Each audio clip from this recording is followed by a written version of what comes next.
Hello and welcome back to the Breakfast Show. Now we have a topic about one promising project that is helping in educating school children about the environment and about ecology.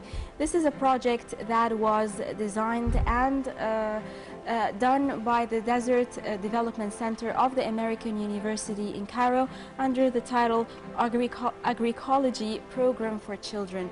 The children participating are between the ages of 6 and 14, and they kind of learn about the environment with this program. To tell us more about it, I'd like to welcome with us today in the studio Dr. Tina Jaskolski, the research coordinator at the Desert Development Center. And also I'd like to welcome Dr. Andrew Petrovich, the research associate. Good morning. Hi. Good morning. Dr. Tina, first of all, could you tell us how far it is important to teach our children and to give them some more awareness about environmental issues in general? Well, I think environmental issues in Egypt are hugely important. I mean, you can see the pollution all around us. Cairo is a huge city. There's a lot of waste management problems, and I think it really starts very early on. Unfortunately, many schools in Egypt still don't really have an institutionalized environmental curriculum yet. So this is where we thought there's kind of like a gap, and especially as we're now trying to all build the new Egypt, I think environmental awareness is one part of the consciousness, or like, citizens' responsibility that people should have.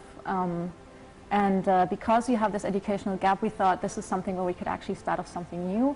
And if kids build up this environmental awareness very early on, I think it's very, I mean, this is the years where it's really kind of built up.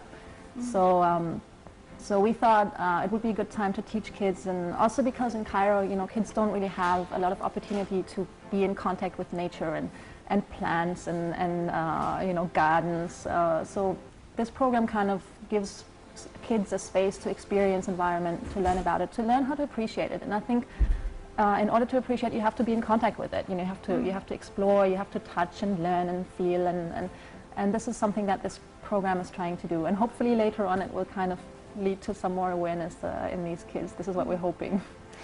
So what are some examples of activities that you do with the kids to teach them more about the environment? Well, there's a lot of hands-on activities, of course, and we have experiments to learn about water, like with the different, the precipitation, the water cycle. So we have experiments where they can boil water and they can see how the water cycle works on a small scale. And then also there's our organic garden on the new Cairo campus. We have different trees like citrus fruits, pomegranate, herbs, and they can run around and they can touch and feel and smell. So it gives them a lot of hand-on activities, and it makes learning about the environment, plants, gardening, agriculture in a fun way. So it's really nice for the kids, and they have a great time. So this is the agroecology program? It's called Agroecology. We're actually working together with it's a new educational provider that's just started up in Egypt called Mini Academs. They're actually offering a whole range of courses, ranging from art, music, sport. It's kind of targeting, it's offering after-school education for kids and trying to really kind of challenge them, giving them new skills in playful ways, engaging them in projects and artwork activity. So, and agroecology, the module that we're offering at AUC is one of these, it's part of this kind of course range.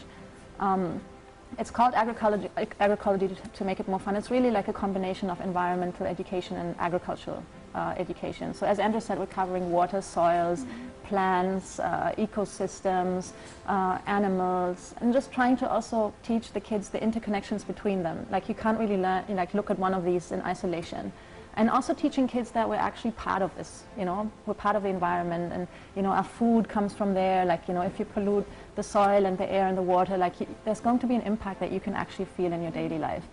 We're teaching kids how much water is hidden in things, virtual water that you might not even see, like if you eat a hamburger, how much water does it need to actually produce that burger? And people don't really think about this. So we're having all these kind of hands-on experiments and games and project work where kids plant their own herb garden and work together in groups, and just trying to kind of engage them all the time, and also trying to get them to actively explore. I think this has happened. Like we just completed one module, and we're very happy to see that in the beginning, kids were kind of like a little bit shy, you know, and then afterwards, even when they were just playing on their own, they started to look at leaves and look at bugs, and you know, and this is something that, you know, that we're trying to do. Just get them interested, not let them and not have them be afraid of the environment, but just actually look and touch and feel and be kind of excited about it, you know.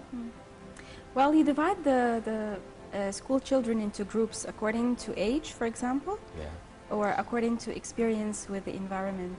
It's set up so that there's going to be like a pre-basic level, a basic level, an intermediate, and then an advanced level.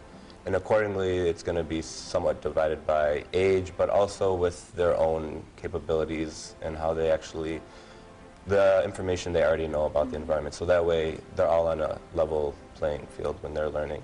So you don't have really older children with really younger children, and this will help to keep them you know. Yeah, the only kind of, we're also offering a field trip with this because the Desert Development Center has 2 research stations on reclaimed desert land. One is in Saadiyat City and one is South Tahrir. And as part of the basic, like the slightly older kids, we're offering an overnight trip to the, it's actually like an operational farm, you know, there's cows, there's a forest, so kids can actually, you know, milk cows and start to like just, you know, be on a farm for like 2 days and really experience it.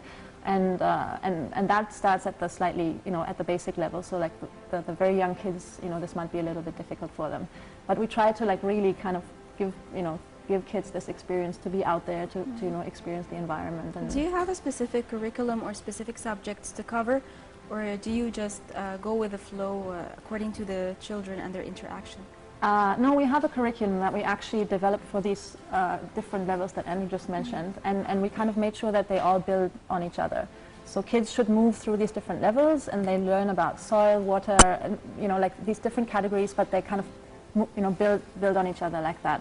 But still, of course, when you work with kids, you have to see, you know, what works and what doesn't, like, you know, what's fun for them, what isn't, and if it isn't, you kind of modify slightly, or sometimes you have an activity plan and then you see that it just didn't work, and, you know, kids are just kind of modifying it. But this is also something nice about it, and it's, I mean, it's a lot of fun to work with them. I think working with the kids it's not going to be that easy, of course. But let me ask you, how do you select the schools, for example? Are you working on governmental schools or private? Because maybe the main issue here, talking about the private schools, that they have got some awareness and they know more about nature and environment by nature, according to the education of their families, for example. But what about the governmental schools? I think they need more effort. Yeah. Yeah, like right now, this company is a private educational provider, and they help to bring in students, and right now it's not reaching out to a larger segment of the population. You're working now on private schools. Well, it's actually a program that parents can enroll their kids in on a one-to-one basis, and it's, you know, these are kids from different schools right now. But the program has only just started up, and our goal is really to expand. And we know, I mean, we'd like to work more with public schools in the future. So is it included in the plan that you're going to reach schools in rural areas, for example, and governmental schools? Yeah, we're already reaching out to schools, and we're offering, you know, a specific intensive courses for schools that actually, you know, kids from one school could take, like during the holidays, for example, field trips for schools. We're negotiating now with one school to actually do a rooftop garden at their school to, you know, plant tomatoes.